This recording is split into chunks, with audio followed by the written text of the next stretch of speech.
наричате своя душа.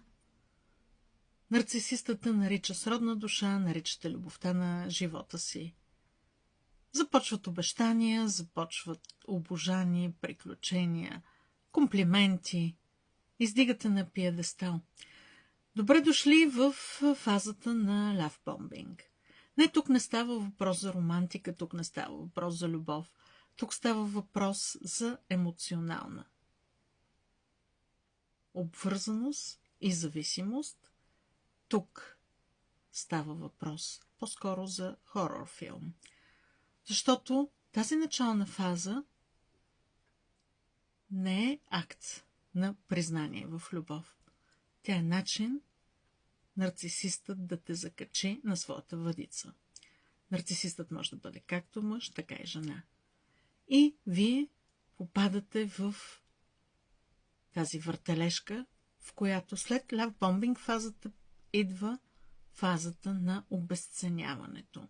Фазата, в която вие разбирате, че сте в капан, че сте изолирани от подкрепещата си среда, от приятели, от познати, от роднини.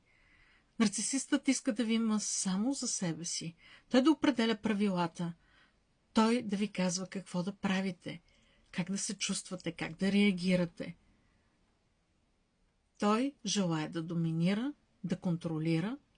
Тук идва и ревността, тук идват и изневерите, тук идват и лъжите, тук идва и газлайтинг, и триангулация, и всички онези манипулационни методи, които са свързани с вменяване на чувство за вина, чувство за срам, и вие постепенно губите себе си. Постепенно забравяте кои сте, коя е вашата истинска същност,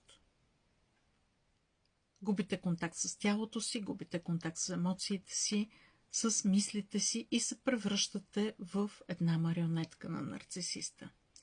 Така че, ако разберете, че след лавбомбинг фазата сте в фаза на обезценяване или на утилизация, третата фаза, в която нарцисистът ви изхвърля или се разделя с вас, когато ставате ненужни, неудобни, изтощени, не се колебайте да се обърнете към мен за консултации. Знаете, че това е една от моите експертни теми, темата за токсичните връзки. С вас беше Наталия, коуч, ментор и консултант по личностно развитие.